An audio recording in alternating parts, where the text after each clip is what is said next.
In the heart of a quintessential American suburb, where manicured lawns met picket fences, lived Sarah and Mark, a couple who, to the casual observer, embodied the very definition of perfection.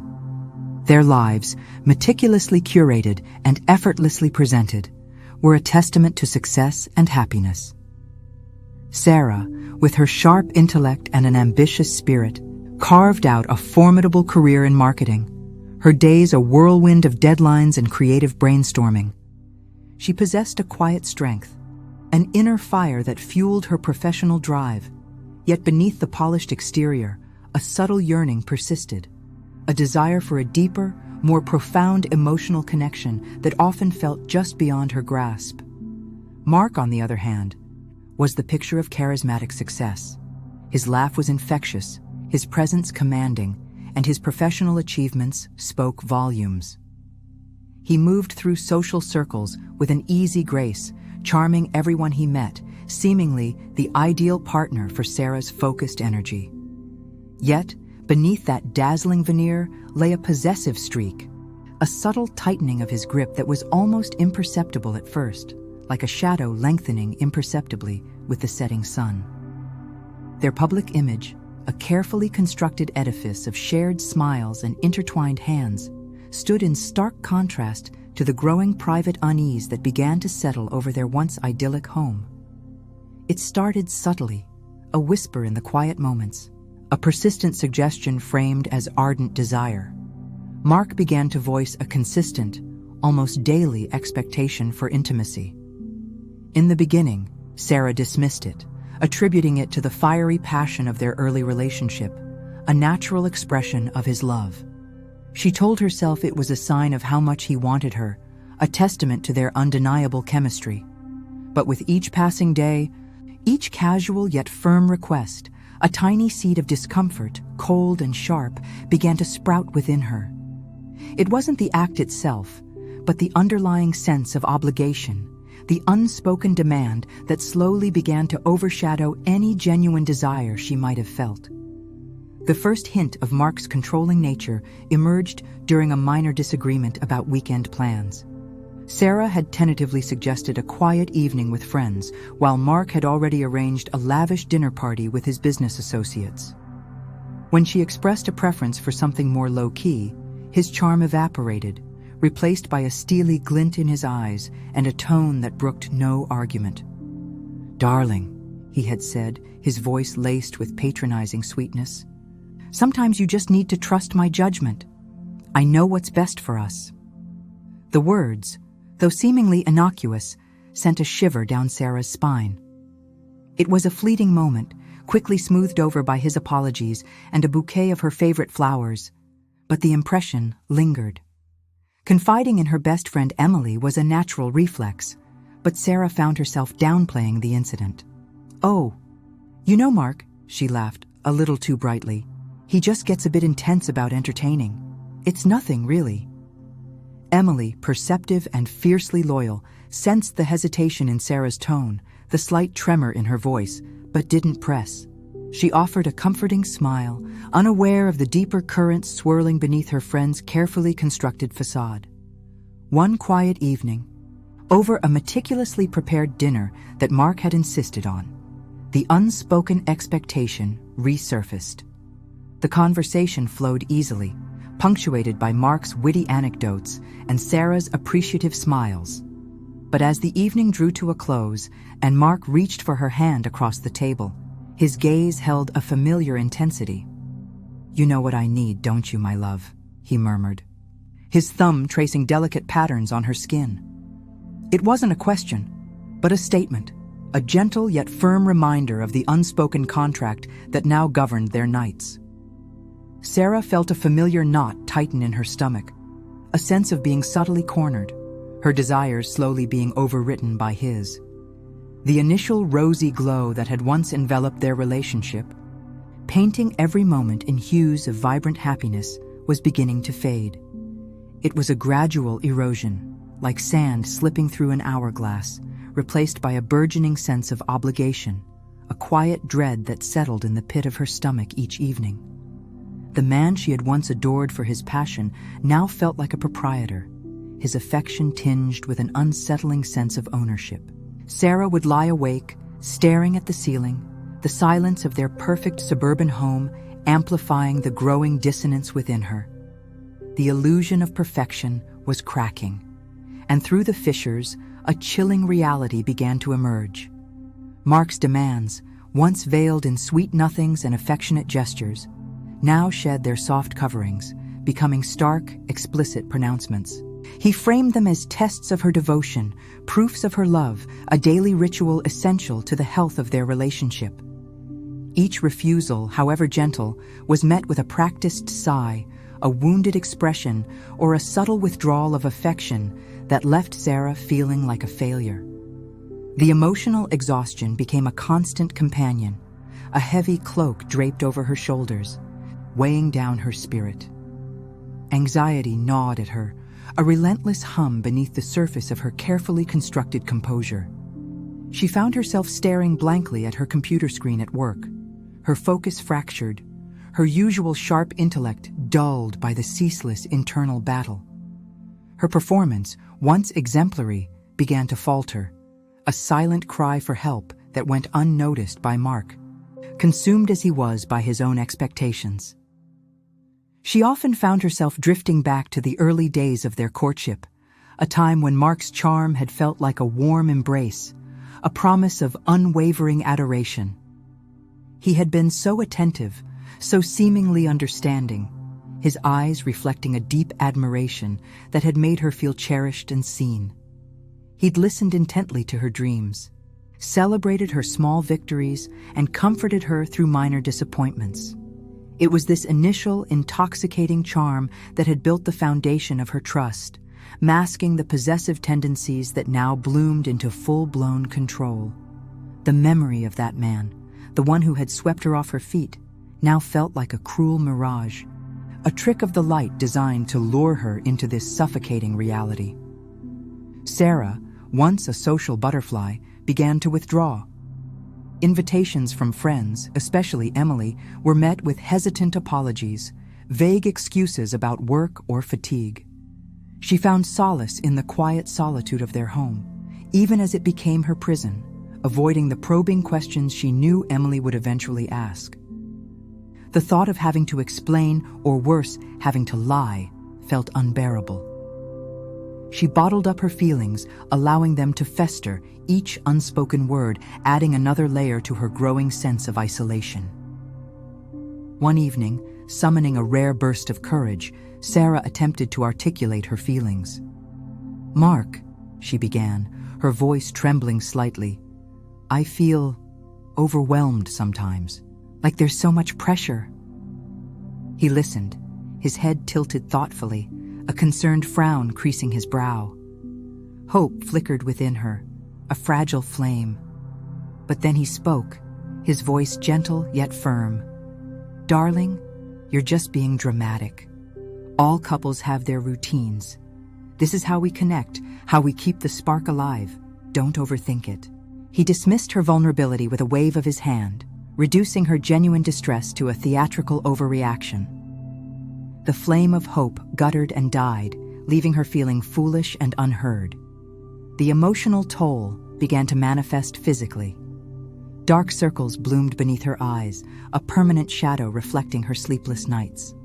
Her appetite waned, food becoming a tasteless chore, and her once vibrant energy was replaced by a pervasive lassitude.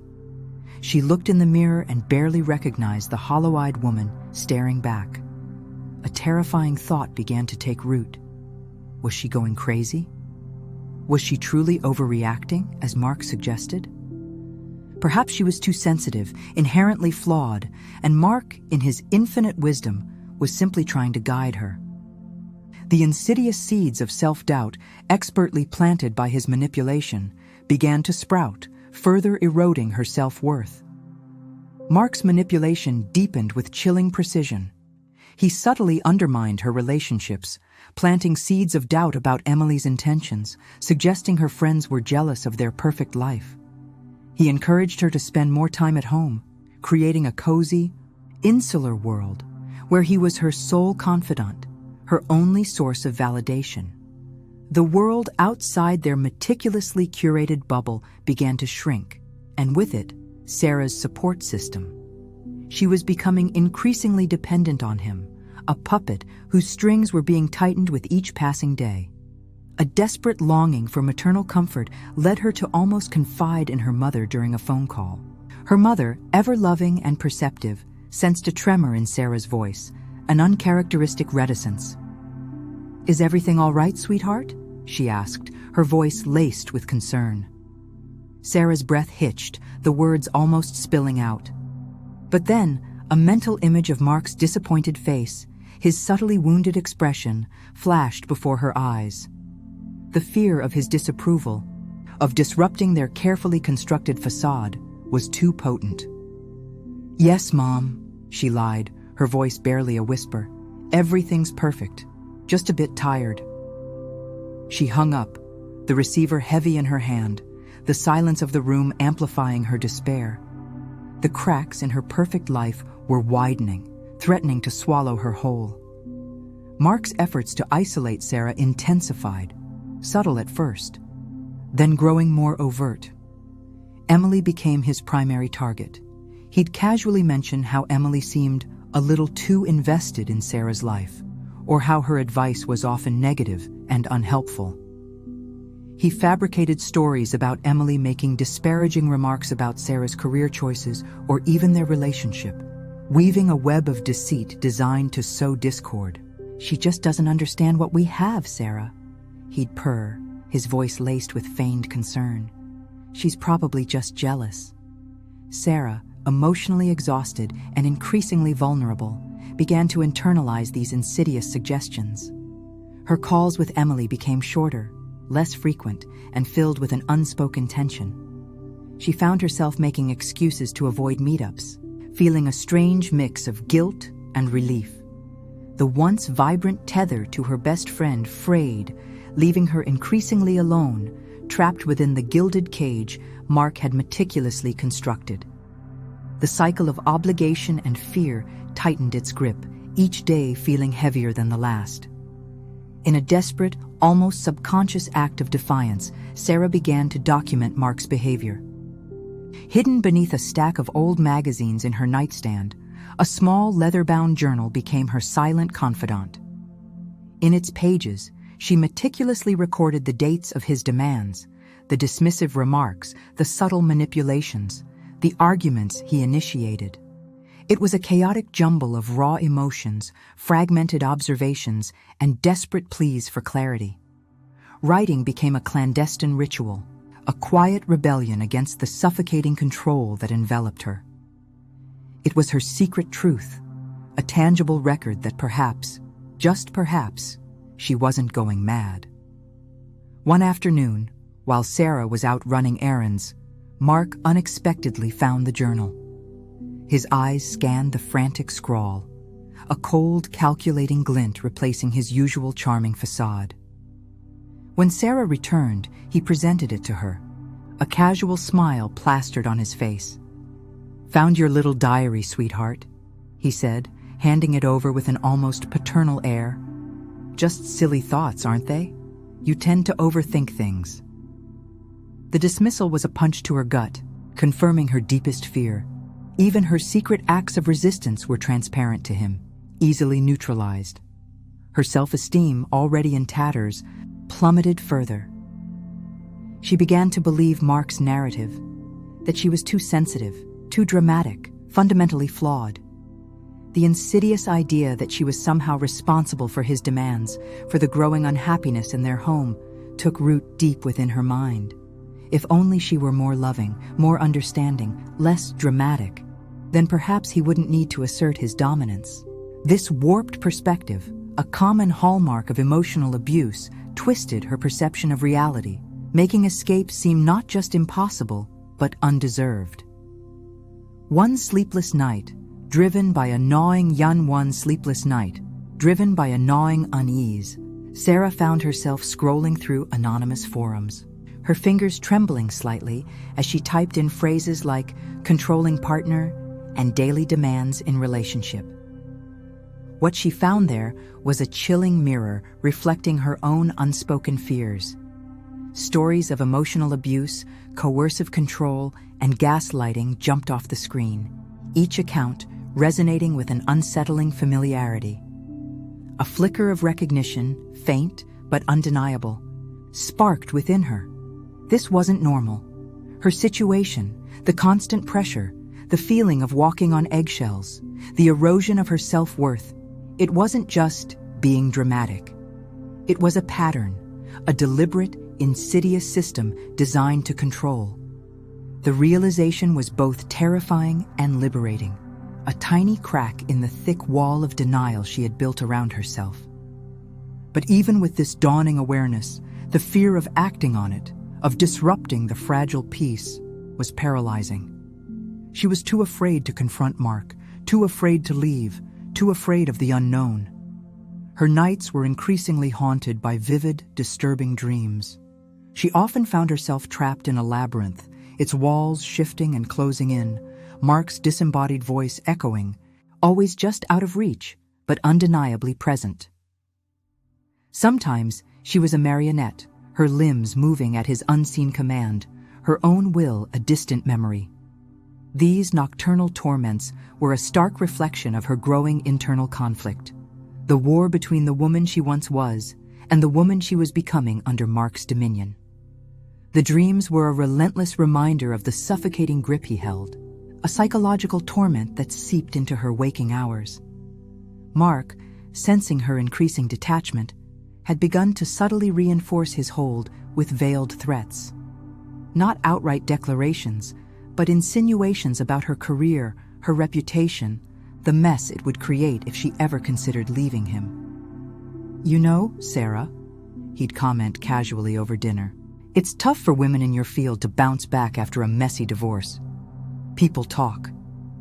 Or, "I've put a lot into your career, sweetheart. It would be a shame to see it all go to waste." Each word was a carefully placed brick, building a higher, thicker wall around her, reinforcing her fear and dependency. The growing suspicion that Mark was intentionally isolating her, systematically dismantling her support system, solidified into a grim certainty. He wasn't just dismissive of Emily, he actively worked to discredit her, to make Sarah doubt her oldest friend. The pieces were falling into place, revealing a colder, more calculating side to Mark than she had ever dared to imagine. Emily, however, was not easily deterred. Despite Sarah's increasing distance and vague excuses, Emily sensed a profound change in her friend, a hollowness in her voice, a guardedness in her eyes that spoke volumes louder than any words. The vibrant, confident Sarah she knew was slowly fading, replaced by a shadow. Emily refused to let her go. She called, she texted, she left thoughtful voicemails, never pushing, but always present. A lifeline tossed into an unseen sea. "Just checking in, Sarah. Thinking of you. No pressure to call back. Just know I'm here." One rainy Tuesday, Emily's persistence finally broke through. A simple text, "Coffee?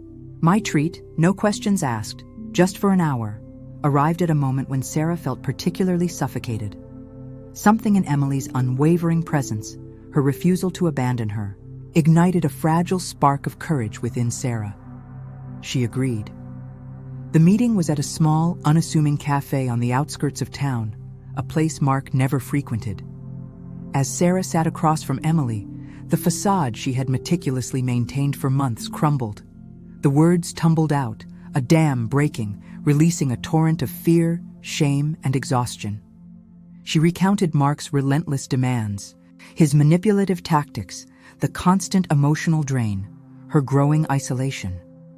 Emily listened, her face a mask of shock and concern, her hand instinctively reaching across the table to grasp Sarah's trembling one. There was no judgment, only profound empathy. "Oh, Sarah," Emily whispered, tears welling in her eyes. "I knew something was wrong. I'm so sorry I didn't push harder." Emily's validation was a balm to Sarah's wounded soul. Hearing her own experiences reflected in Emily's horrified reaction, seeing the recognition of abuse in her friend's eyes was like breathing fresh air after being underwater for too long. "You are not crazy, Sarah. This is not your fault. He is abusing you." Those words, spoken with such conviction, were a lifeline. They sat for hours, sipping cold coffee, and for the first time in what felt like an eternity, Sarah felt truly seen, truly heard. Together, they began to brainstorm initial, tentative steps for Sarah to regain control. Small, almost imperceptible acts of rebellion against Mark's suffocating grip. The first step, Emily insisted, was to acknowledge the truth of her situation. The second, to start reclaiming her agency, however small the gesture.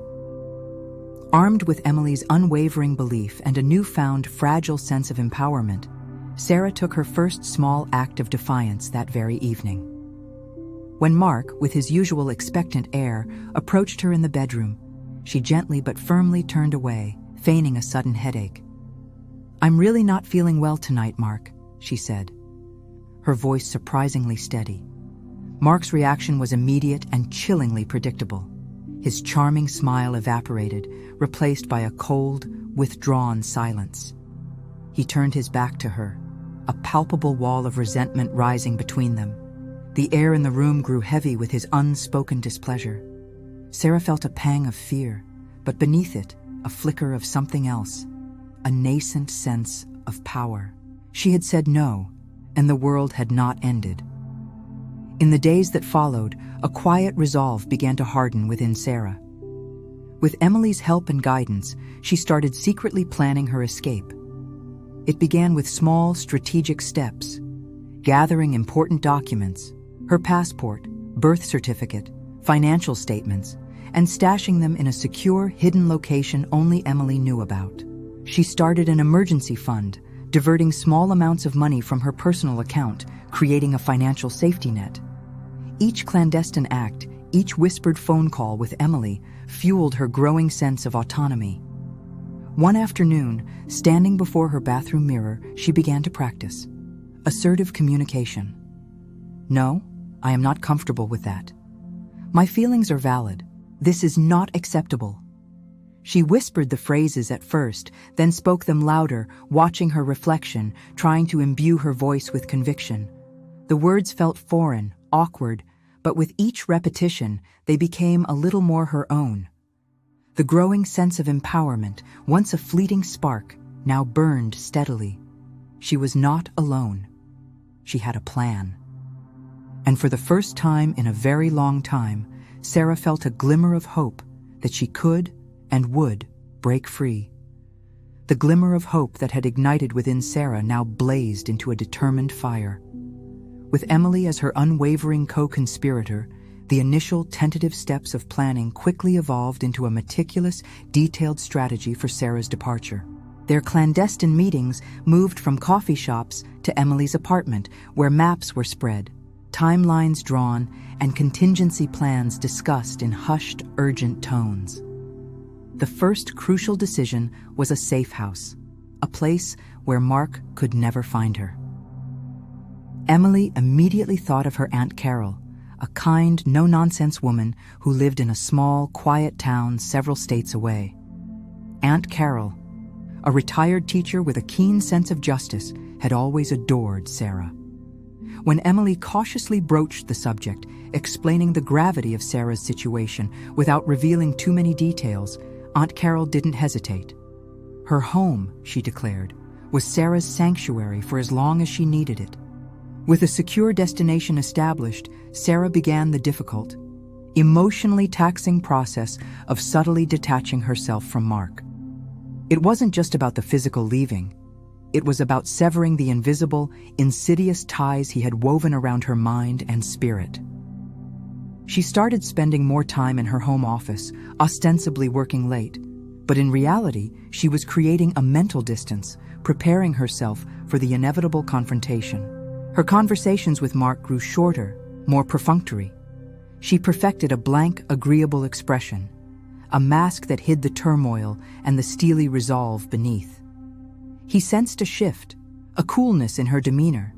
But in his ego-driven world, he attributed it to her stress at work, or perhaps a passing female mood, never once suspecting the earthquake brewing beneath the surface of their seemingly placid life.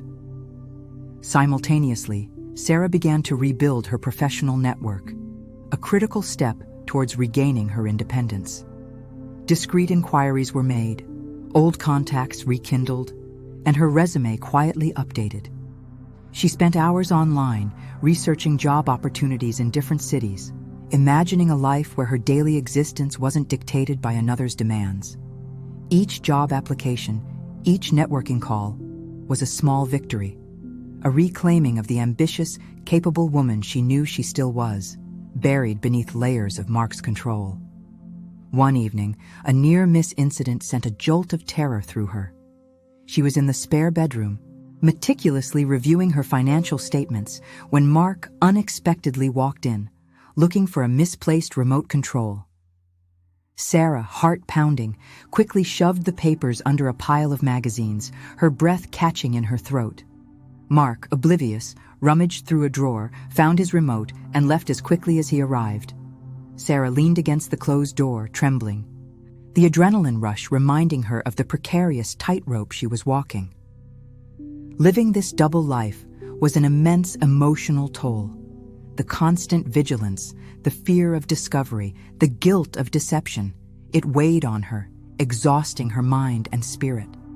Yet each close call only strengthened her resolve, solidifying her conviction that escape was not just an option, but a necessity. Amidst the planning and the fear, Sarah began to reclaim small parts of her identity that Mark had suppressed. She started reading novels again, something she had abandoned when Mark deemed it unproductive.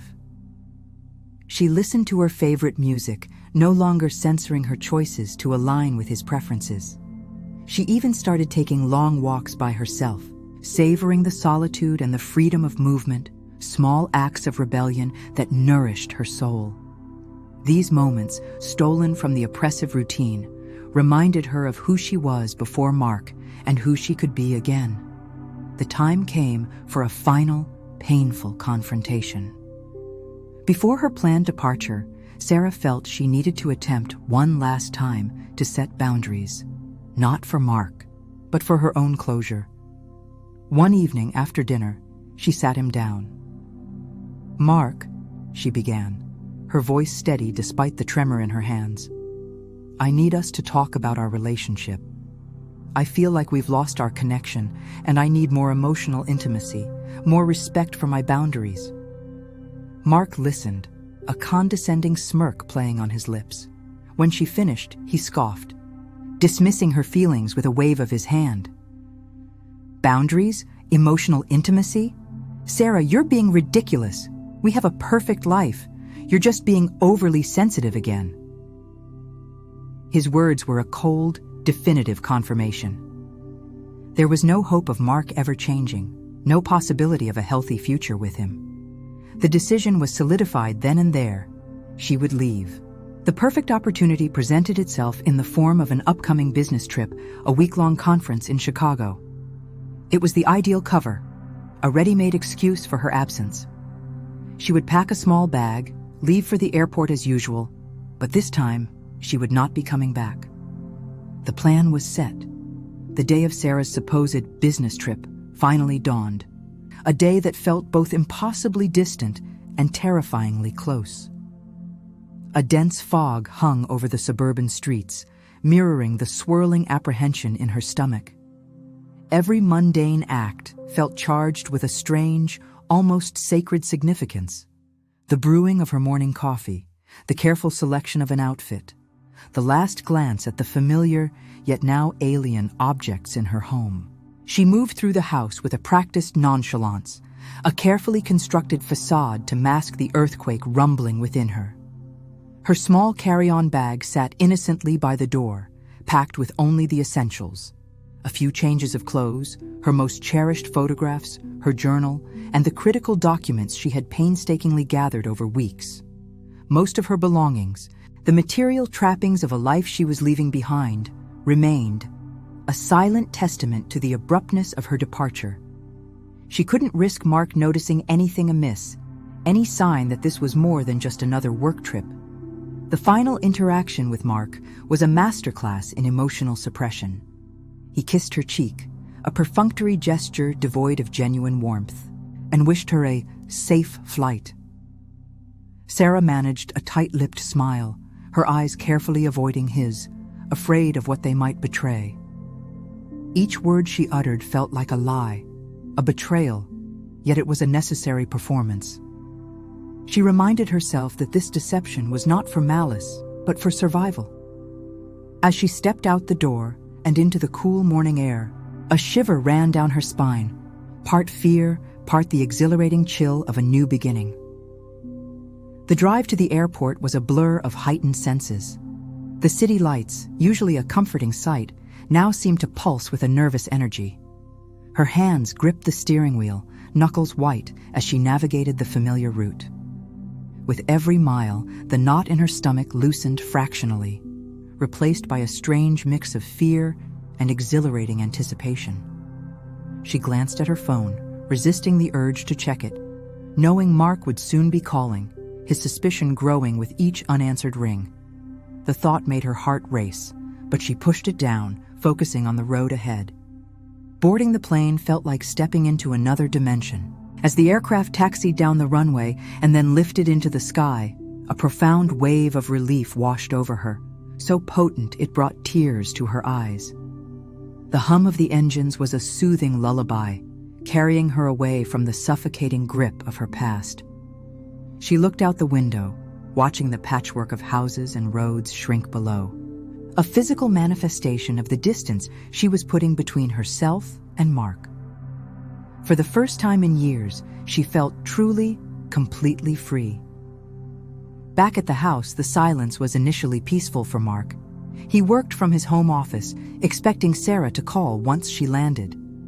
But as hours stretched into the afternoon and her phone went straight to voicemail, a prickle of unease began to spread. His initial calls were casual, then increasingly insistent, laced with an edge of irritation. He tried her work number, her friends, growing more agitated with each dead end.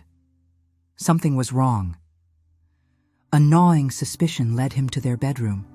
He opened her closet, expecting to see her clothes, but instead found a gaping emptiness where her favorite dresses and suits once hung. His eyes darted to the dresser drawers and then to the small, fireproof box where they kept important documents. It was gone. The realization hit him with the force of a physical blow. He wasn't just annoyed, he had been outsmarted. The confusion twisted into a cold, burning rage. Sarah, his Sarah, had dared to defy him, to leave him.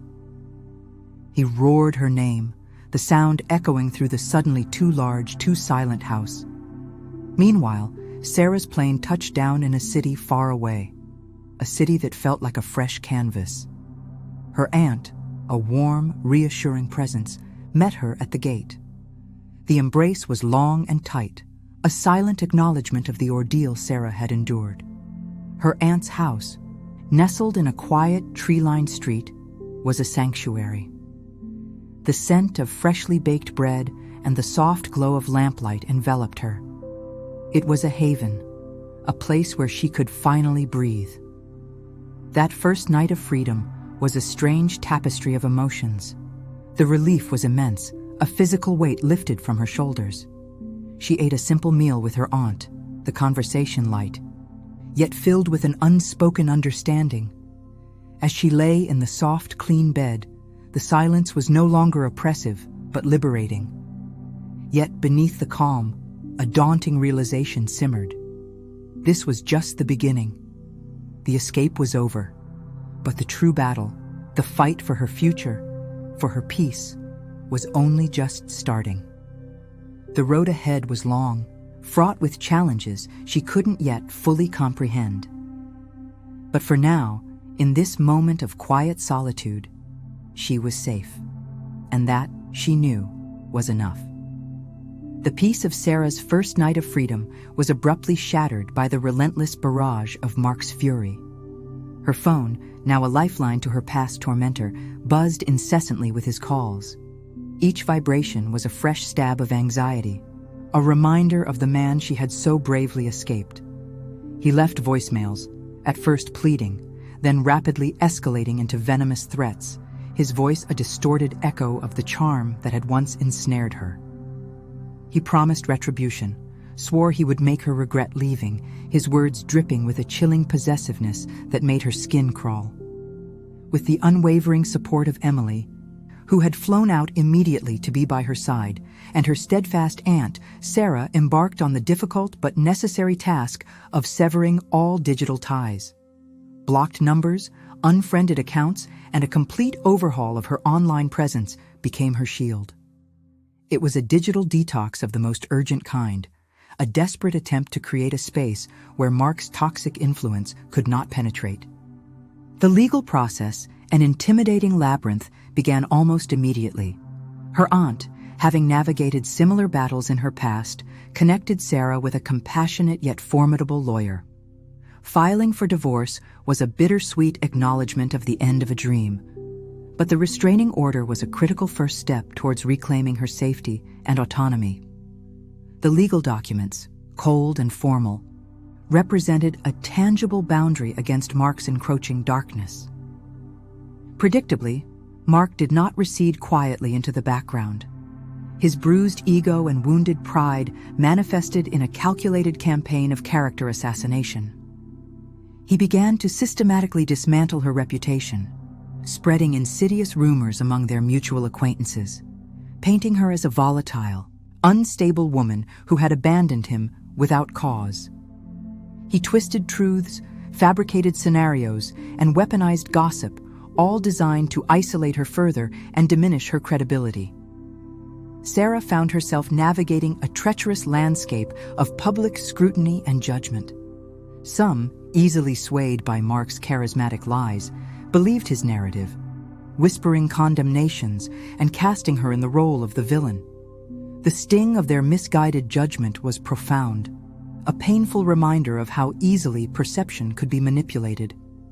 It was a cruel irony to be shamed by those who knew nothing of her suffering, to be judged for escaping the very abuse they were now inadvertently perpetuating. One afternoon, during a necessary trip back to their former town to gather a few essential belongings under police escort, Sarah encountered a mutual acquaintance, Brenda, at a local coffee shop. Brenda, a woman known for her gossiping tendencies, approached Sarah with a pitying expression, her words laced with thinly veiled accusation. "Sarah, I heard about you and Mark," Brenda began, her voice dripping with false sympathy. "He seems absolutely devastated. He said you just left him, and he mentioned some rather disturbing things about your state of mind lately." A wave of nausea washed over Sarah, but she met Brenda's gaze with a newfound resolve. "Brenda," she stated, her voice steady despite the tremor in her hands, "what Mark is telling people is a carefully constructed lie designed to hurt me. The truth is, I left because I was in an emotionally abusive relationship. His devastation is a performance.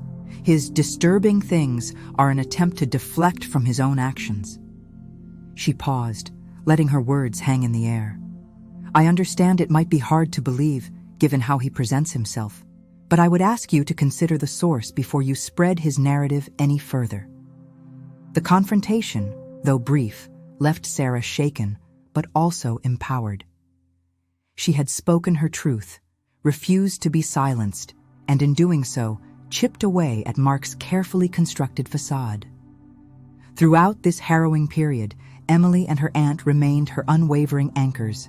Emily's fierce loyalty and practical advice, coupled with her aunt's calm wisdom and unconditional love, formed an impenetrable shield against the emotional onslaught. They listened, they validated, and they reminded her constantly of her strength and her right to a life free from fear. Recognizing the deep emotional wounds that still festered, Sarah wisely sought therapy. It was a long journey, a slow, painstaking process of unraveling years of manipulation and gaslighting. In the quiet sanctity of the therapist's office, she began to process the trauma, to reclaim her narrative, and to rebuild her fractured sense of self. Each session was a step towards healing, a painful but necessary excavation of the past. There were moments, too, of profound sadness. Quiet evenings spent grieving not just the loss of a relationship, but the loss of the dream she had once held so dear. She mourned the man she thought Mark was, the future she had envisioned, and the innocent, hopeful version of herself that had entered that relationship. It was a necessary grief, a closing of a painful chapter, preparing her for the arduous battle that still lay ahead. The legal fight was just beginning, and Mark's vengeful spirit was far from subdued. Mark, fueled by the bitter taste of humiliation and the searing fire of his wounded ego, now harbored a singular, all-consuming desire to make Sarah pay. Her escape, her public defiance, and the growing chasm between his carefully curated public persona and the exposed reality had twisted his resentment into a venomous obsession. He saw her actions not as a desperate plea for freedom, but as a direct assault on his authority, a betrayal demanding retribution. His world, once a stage where he dictated every scene, had been upended, and he was determined to restore his perceived order no matter the cost. He began his insidious campaign subtly, systematically gathering every piece of information he could find that might serve to discredit Sarah. Old emails, photographs, snippets of conversations, anything that could be twisted, distorted, or weaponized against her. He meticulously combed through their shared digital history, searching for vulnerabilities, for any perceived flaw he could exploit. His mind, once focused on controlling Sarah, was now entirely consumed with destroying her. He reached out to mutual friends and former colleagues, weaving a deceptive narrative designed to turn them against her. He painted himself as the wronged party, the victim of a manipulative and unstable woman, leveraging his charisma and their shared history to sow seeds of doubt and suspicion. He played on their sympathies, whispered half-truths, and subtly manipulated their perceptions, slowly poisoning the well of Sarah's social and professional connections. Sarah, through Emily's vigilant ears and her lawyer's professional channels, started to learn about Mark's calculated maneuvers. Each report of his smear campaign, each instance of a friend's sudden distance, was a fresh wound, a harsh reminder that even in her newfound freedom, Mark's shadow still loomed large. The realization dawned on her with chilling clarity. Mark's control was not confined to the walls of their home, nor had it ended with her departure. It was a pervasive force, reaching out to touch every aspect of her life, threatening to unravel the fragile peace she was beginning to build. There were moments, of course, when fear gnawed at her. The thought of facing Mark's relentless vindictiveness, of having her reputation systematically dismantled, sent shivers down her spine. The anxiety would sometimes surge, a cold wave threatening to engulf her. Yet, each time, she pushed back. She refused to be intimidated, refused to allow his malice to dictate her future. The quiet strength she had discovered in therapy, bolstered by Emily and her aunt's unwavering support, became her shield. She strengthened her legal team, adding specialists in defamation and digital privacy, preparing for a battle that was clearly going to be as vicious as it was prolonged. She understood now that this was not merely a divorce. It was a war for her identity, her future, and her peace of mind. Then came the anonymous email. It arrived late one evening, a stark, unsettling message devoid of a sender's name, but unmistakably bearing Mark's venomous imprint. The words were carefully chosen, vague enough to avoid direct legal consequence, yet potent enough to send a cold dread through Sarah's heart.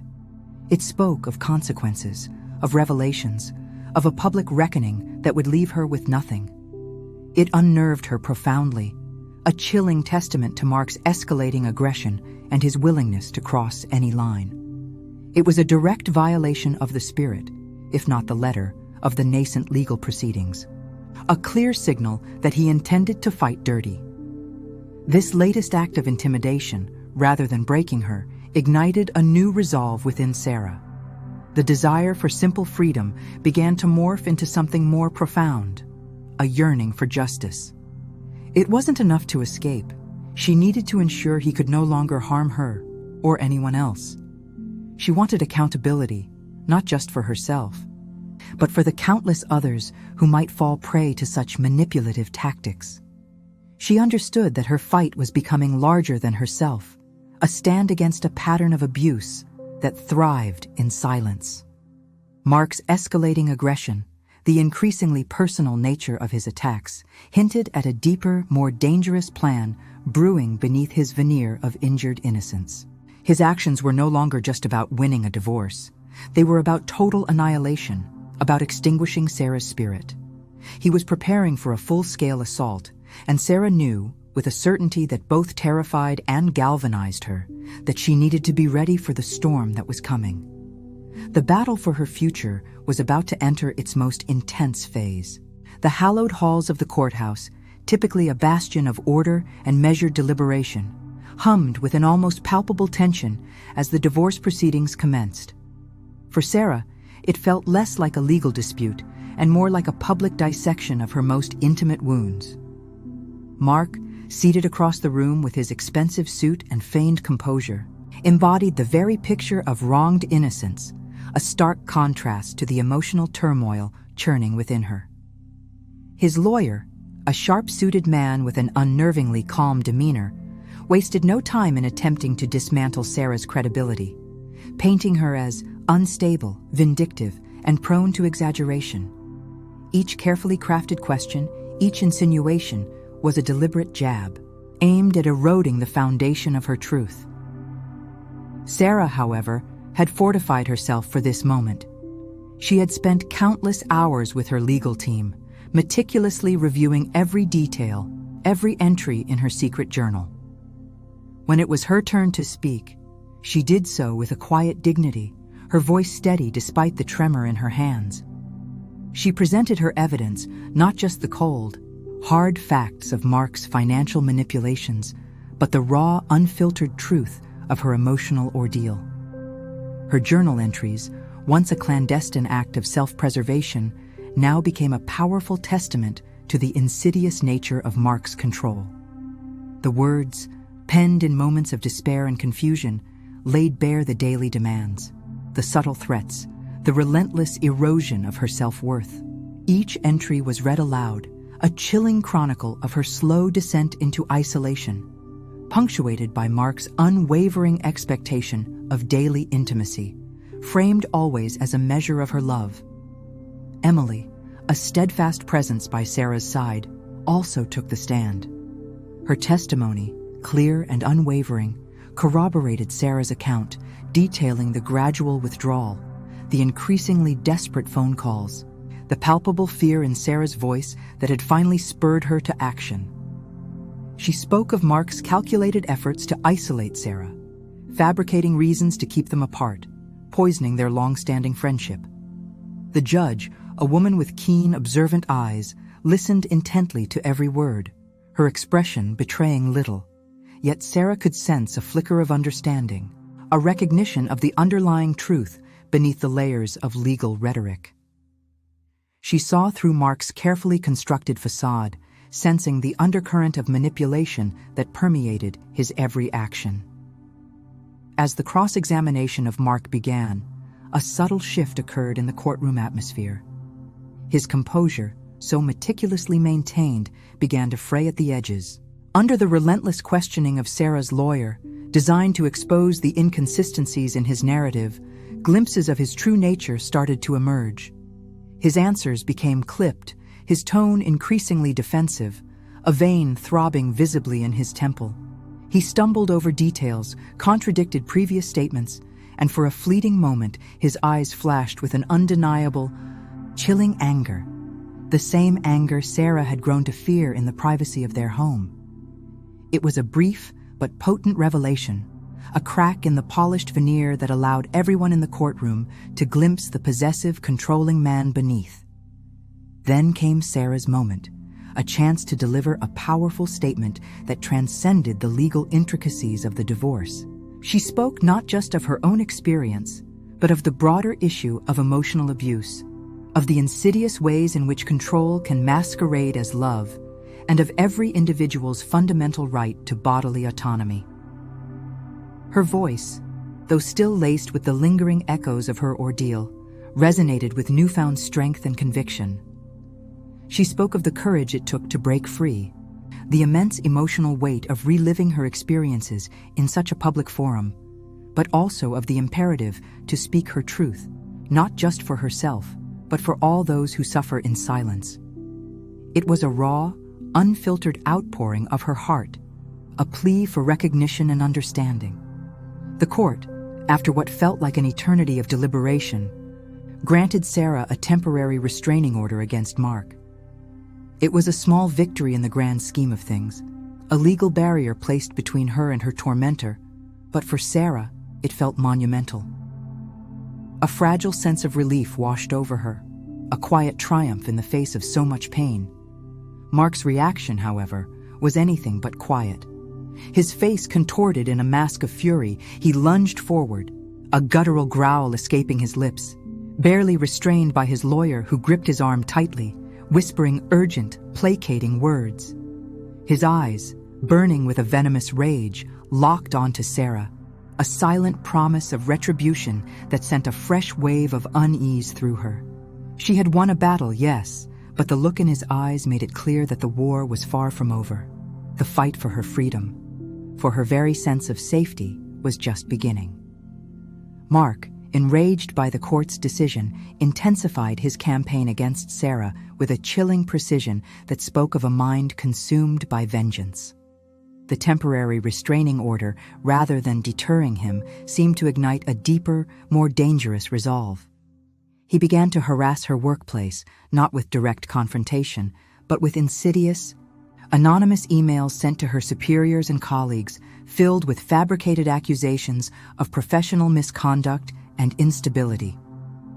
These subtle attacks, designed to undermine her credibility and damage her career, forced Sarah to spend countless hours with her HR department, defending herself against baseless claims, each interaction a draining reminder of Mark's relentless malice. One morning, as Sarah approached her car in the apartment complex parking lot, a cold knot of dread tightened in her stomach. The passenger side window was smashed, a jagged hole staring back at her like a broken eye. Inside, the seats were slashed, and a single dead rose lay on the dashboard, its petals withered and black. It was a clear, undeniable message of intimidation, a grotesque mockery of any tenderness they once shared. The vandalism, though unsettling, served only to steel Sarah's resolve. She immediately filed a police report, the officers expressing concern about the escalating nature of Mark's actions.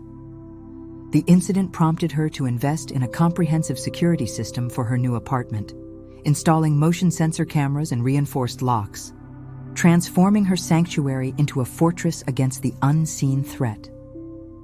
She also began attending self-defense classes, learning to channel her fear into a tangible sense of empowerment, the rhythmic movements of martial arts a cathartic release for her pent-up anxiety.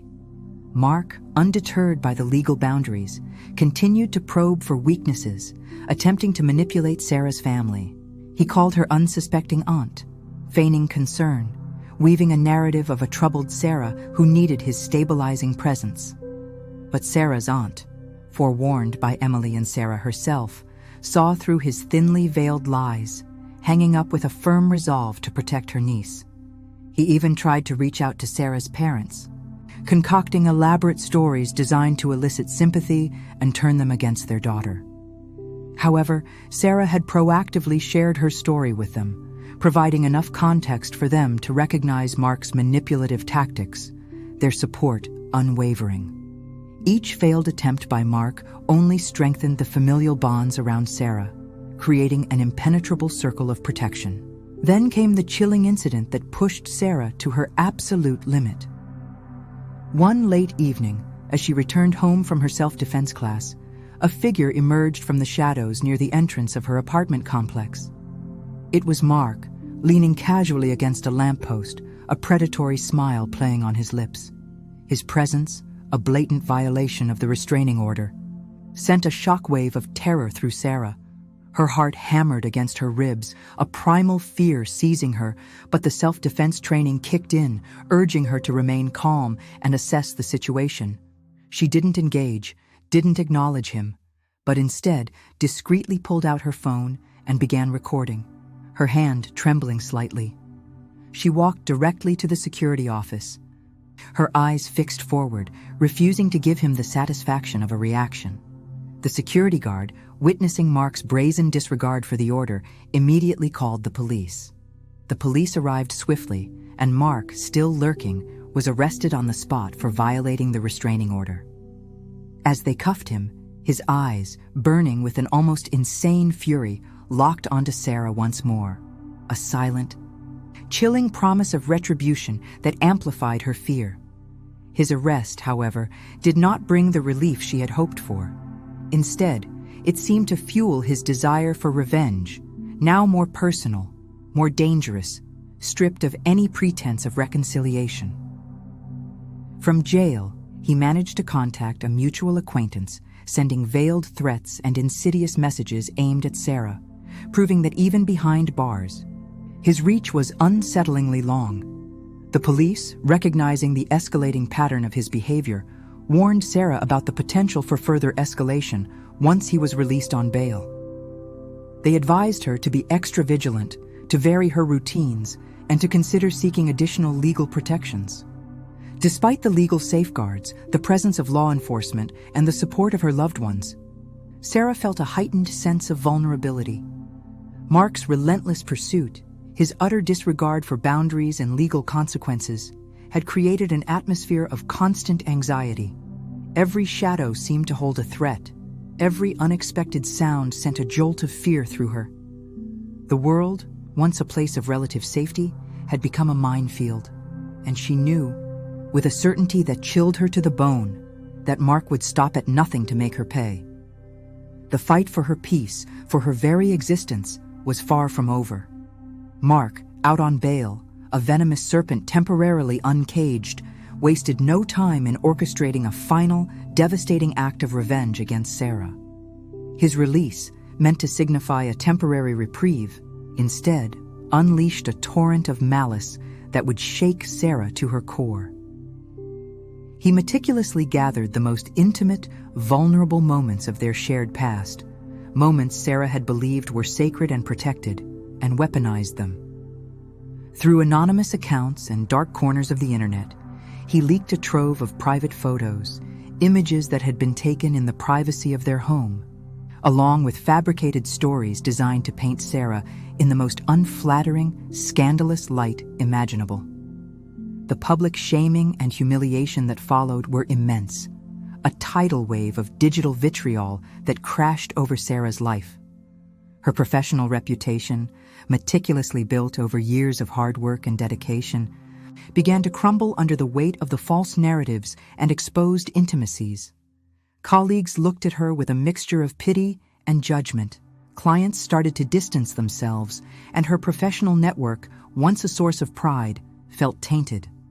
Every click, every share, every hateful comment was a fresh stab, threatening to dismantle everything she had fought so hard to reclaim. Sarah was devastated, feeling utterly exposed and violated in a way she never thought possible. The betrayal was absolute, a brutal reminder of how deeply Mark had once been intertwined with her life, and how profoundly he could still hurt her. She retreated into herself, the shame a heavy cloak around her, wishing she could disappear. The world, which had just begun to feel safe again, now felt like a hostile, prying entity. The privacy she cherished, the dignity she had fought to restore, were ripped away with cruel efficiency. Yet, even in the darkest corners of her despair, Sarah was not alone. Emily, her steadfast friend, arrived almost immediately, her presence a comforting anchor in the storm. She sat with Sarah, holding her hand, offering words of unwavering support and validation. Sarah's aunt, too, became a pillar of strength, her quiet, resolute presence a constant reminder that Sarah was loved and worthy. They helped her navigate the deluge of online abuse, filtering out the venom and reminding her of her inherent worth, independent of Mark's malicious narrative. Sarah's lawyer, a formidable woman with a keen understanding of digital law, immediately took action. She initiated legal recourse for defamation, the malicious spread of falsehoods, and for revenge porn, the illegal dissemination of intimate images without consent. The legal battle ahead promised to be arduous, but Sarah found a sliver of strength in the knowledge that she was fighting back, not just for herself, but for justice. The overwhelming feeling of betrayal cut deeper than any physical injury. It was a wound to her soul, a scar on her trust that she feared might never fully heal. How could someone who once claimed to love her inflict such profound, calculated pain? It was a question that haunted her sleepless nights, a testament to the insidious nature of emotional abuse that could morph into such public, destructive vengeance. There was a moment of profound despair, a terrifying dip into an abyss where Sarah questioned if she could ever truly recover from this. The thought of facing the world, of rebuilding her life under the shadow of such public humiliation, felt insurmountable. She cried until there were no more tears, her body racked with the exhaustion of grief and outrage. It was in that moment of utter brokenness that a new realization began to dawn. Mark's actions were not just about revenge, they were about complete and utter destruction. He wanted to annihilate her, to erase her existence, to leave her with nothing. But in that stark realization, a flicker of defiant anger ignited within Sarah. She looked at the faces of Emily and her aunt, reflected in their unwavering support, and knew she could not let Mark win. She would not allow him to define her, to break her spirit. This was not just about her anymore. It was about every person who had ever been subjected to such malicious, dehumanizing abuse. Sarah vowed to fight back, not just for herself and her own shattered reputation, but for all those who suffered similar abuse in silence. Her pain, her humiliation would not be in vain. It would be the fuel for a new, unyielding resolve. Sarah, with a renewed determination forged in the crucible of despair and defiance, made a monumental decision. She would not hide. She would not allow Mark's malicious acts to silence her. Instead, she chose to go public with her story, transforming her private anguish into a powerful weapon for change. It was a terrifying prospect, exposing her most vulnerable moments to the harsh glare of public scrutiny. But the alternative, living in perpetual fear and shame, was far worse. She drafted a raw, honest online post, meticulously detailing the insidious progression of Mark's emotional abuse, the relentless demands for intimacy, the calculated isolation, and finally, the ultimate betrayal of leaking intimate photos and fabricating defamatory stories. Every word was carefully chosen, imbued with the pain she had endured and the strength she had found. It was a narrative not of victimhood, but of resilience, a testament to the human spirit's capacity to endure and fight back. The post, once published, spread like wildfire across social media platforms. It resonated deeply with countless individuals, igniting a wave of shock, outrage, and, most importantly, empathy. Within hours, it had garnered widespread support, not just from her immediate circle, but from strangers across the globe. Thousands of comments poured in, offering words of encouragement, sharing similar experiences, and condemning Mark's actions. The sheer volume of support was overwhelming, a powerful affirmation that she was not alone, and that her truth held undeniable power. The outpouring of solidarity encouraged other victims, emboldened by Sarah's courage, to step forward and share their own harrowing stories of abuse, both emotional and online. Her comment sections became a sanctuary, a digital support group where survivors found solace and validation in shared experiences. Sarah, initially a reluctant advocate, found herself at the helm of a burgeoning movement. The collective healing that blossomed from her vulnerability was profound, transforming her personal trauma into a shared journey of empowerment. She discovered a strength she never knew she possessed, a deep well of empathy that allowed her to connect with others who had walked similar paths. Driven by this newfound purpose, Sarah actively participated in interviews, her voice clear and unwavering, even as she recounted the most painful chapters of her life. She appeared on local news channels, spoke on podcasts, and contributed to online forums, tirelessly raising awareness about the insidious nature of domestic abuse, the devastating impact of online harassment, and the critical need for stronger legal protections for victims. Her articulate and impassioned pleas captivated audiences, shifting public perception and challenging the pervasive, victim-blaming culture. She became a beacon of hope, her story a powerful reminder that silence only perpetuates abuse. The public backlash against Mark was swift and severe. His carefully constructed facade of respectability crumbled under the weight of Sarah's truth and the ensuing media scrutiny. His professional life, once pristine, became irrevocably tainted. Clients withdrew, colleagues distanced themselves, and his reputation was shattered. The very public shaming he had intended for Sarah now engulfed him, a karmic retribution that was both poetic and just. The legal case against Mark, which had initially been an uphill battle, gained significant momentum. New evidence, including testimonies from other women who had experienced similar manipulative behavior from Mark, emerged in the wake of Sarah's public revelation. The mounting public pressure also compelled law enforcement and legal institutions to take a more aggressive stance, ensuring that justice would not only be served, but seen to be served. In a pivotal moment of reflection, Sarah decided to channel her pain and newfound advocacy into something tangible and lasting. She announced the establishment of a foundation dedicated to helping victims of emotional abuse and online harassment. The foundation aimed to provide legal aid, psychological support, and safe havens for those seeking to escape abusive relationships. It would also campaign for legislative changes to better protect victims and hold perpetrators accountable. The act of speaking out, of transforming her personal tragedy into a catalyst for widespread change, became her ultimate form of redemption. It was a powerful alchemy, transmuting her suffering into a profound and enduring purpose. She was no longer just a survivor, she was a warrior. Her scars a testament to her battle, her voice a clarion call for justice and healing. The day arrived, heavy with the weight of expectation and the promise of a reckoning. This was it, the final court hearing for Mark's criminal charges, a culmination of months of relentless struggle and Sarah's unwavering resolve. The courtroom buzzed with a hushed tension, reporters scribbling furiously, and the public gallery filled to capacity, a testament to the widespread impact of Sarah's story.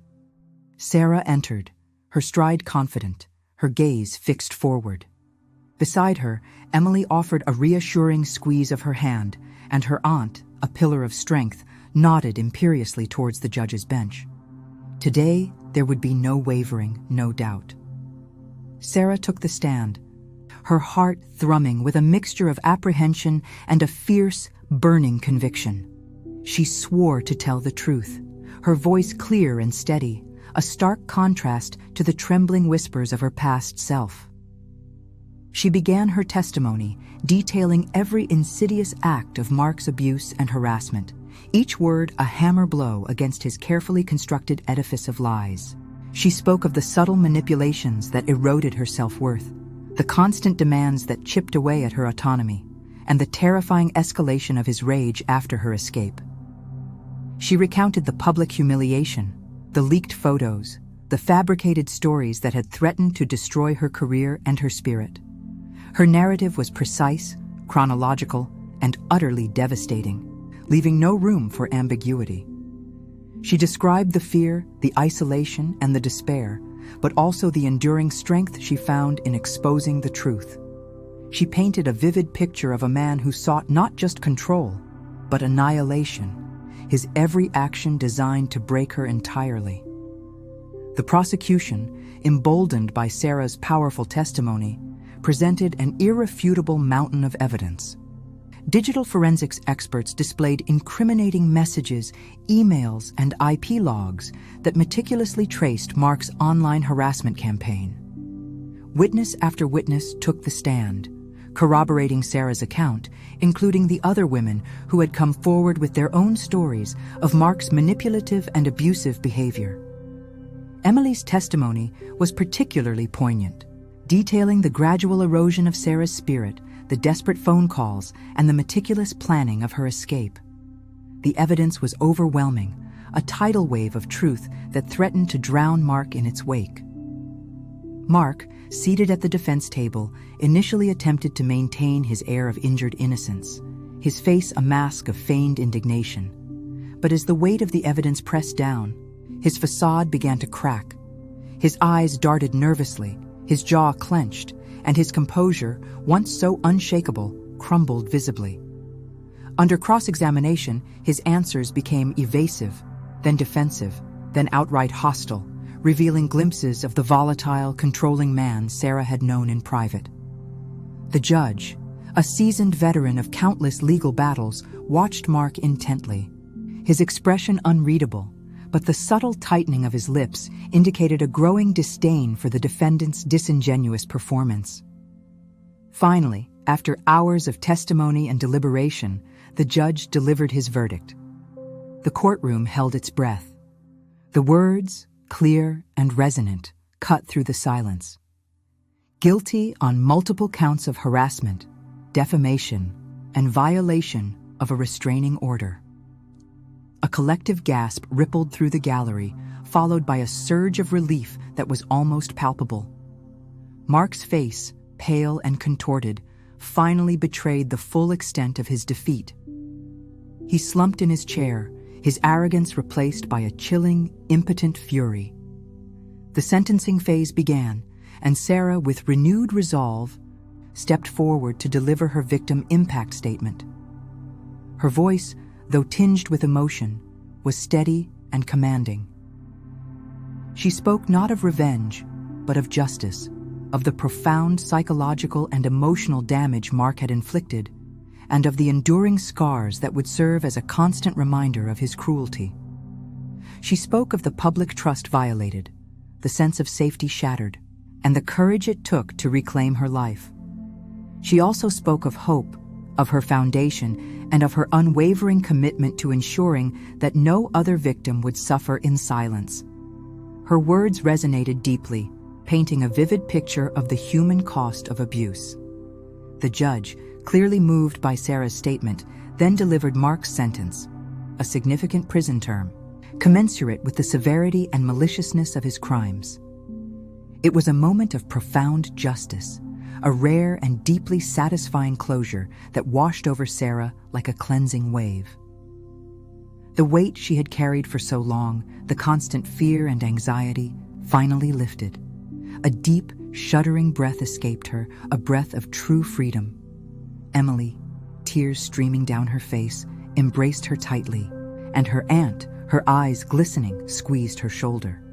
They had witnessed her triumph, a testament to her extraordinary resilience. The media, hungry for every detail, immediately began to disseminate the verdict, amplifying Sarah's message of hope and accountability to an even wider audience. The world now knew Mark for what he truly was, and Sarah, at last, was truly free. With Mark's conviction and sentencing, a new chapter unfolded for Sarah, one not defined by fear or obligation, but by purpose and profound liberation. The foundation she had meticulously built in the crucible of her suffering now flourished, a beacon of hope for countless others trapped in the shadows of emotional abuse and online harassment.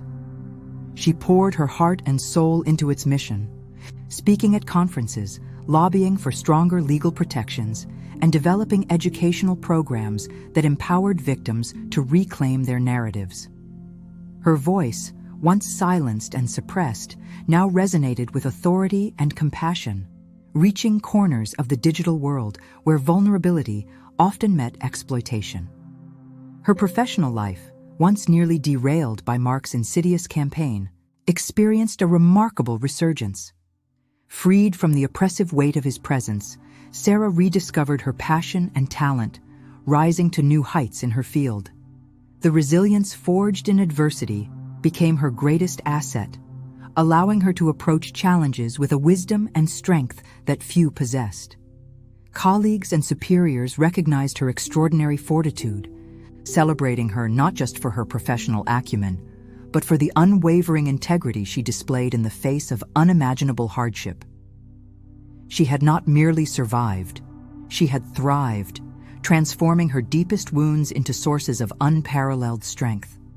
The bonds with Emily and her aunt, once lifelines in a storm, now deepened into an unbreakable tapestry of love and mutual respect. They were her chosen family, witnesses to her darkest hours and her most triumphant moments.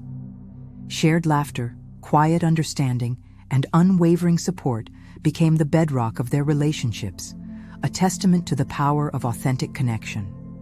They celebrated her victories, big and small, and reminded her always of the incredible woman she had become. Sarah embraced her newfound independence with a quiet joy, finding solace and delight in the simple rhythms of life.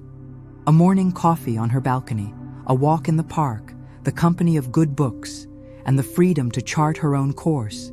These were the treasures she now cherished. She had learned to trust her own instincts, to listen to the gentle whispers of her intuition, and to prioritize her well-being above all else. The frantic need for external validation had vanished, replaced by a profound and steady self-acceptance.